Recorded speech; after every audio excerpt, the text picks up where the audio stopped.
My name's Angelo, and welcome to We Want Picks. This is the only channel dedicated to UFC fight picks and DraftKings lineups run by MMA insiders and professional fighters. Every week, I join Dan Kramer and Nick Newell, two longtime professional fighters that have fought at the highest levels on the planet, as well as Jacob Lyons, a skinny kid from Indiana. So join us every single week for our full fight card breakdowns, our individual fight card breakdowns, our betting guide, and our DraftKings lineups. First up at UFC 264, we have Alen Amedovski versus Yaozong Hu. Alen Amedovski, 3-2 in his last 5, coming off 2 losses in a row. Yaozong Hu, also 3-2 in his last 5, also coming off 2 losses in a row.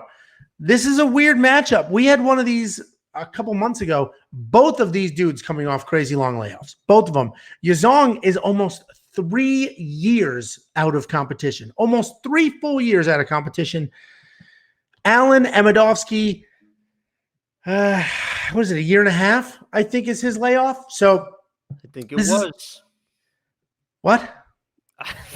I said I think it was. I was just letting you know. Oh my God, that's how this is going to go. Either way, this is a weird fight, a very, very weird fight. Alen Amedovski, whose layoff was USADA, right? Yeah. So let me do the breakdown real quick. It was USADA. So Alen Amedovski, big time favorite. I do think these odds are wide, especially when you factor in the layoffs. So Yaozong Hu, very long layoff with a USADA failed drug test in the mix. We have to assume he's clean for this fight.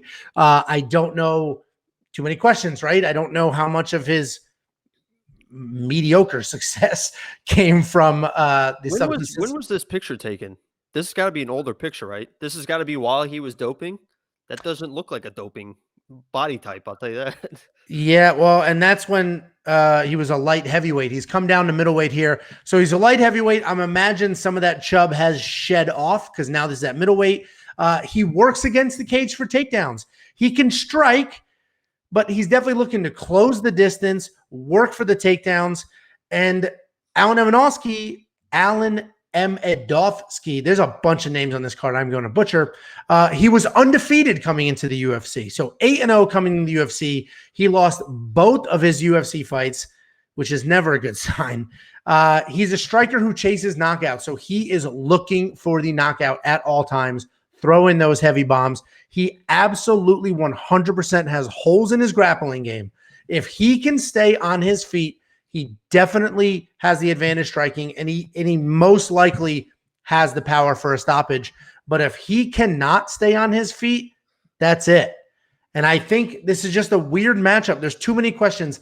Alen is out for a year and a half. Yaozong out for 3 full years. Yaozong does have the grappling. He is the bigger person coming into this fight. I think Yaozong is my my underdog pick here because I think he works his way against the cage, throw whatever he needs to throw, absorb whatever he needs to absorb, gets Alen against the cage, takes him down, and there's a big gap there with the grappling. But that's sort of, I know I'm sick, but show goes on. I think Yaozong gets it done, but this is a 3-year layoff. He has a USADA substance fail in the mix. He's coming down a weight class. Amedovski, also a layoff, does have heavy power, has giant holes in the grappling. I got to go with the grappler. I have to assume he's in good shape. He's definitely going to be the bigger guy. So I'm going with Yaozong. You're making faces. You have your fancy new apartment, your blue shirt, makes your blue eyes pop. What are you doing?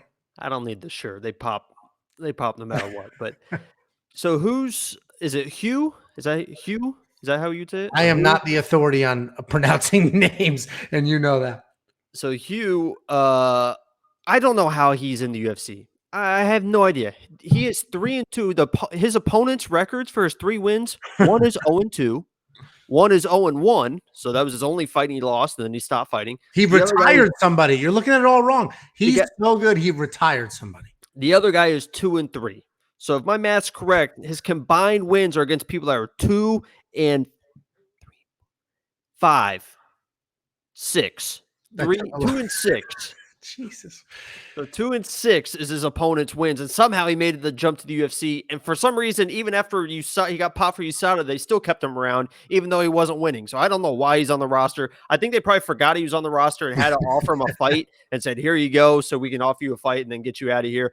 Alen has actually fought real competition. He has lost his last two, but I believe he's in the Bellator before the UFC. So he's seeing real competition. Hugh's not seen real competition. When he got to UFC, he's lost both of his fights. The 3-year layoff on top of it.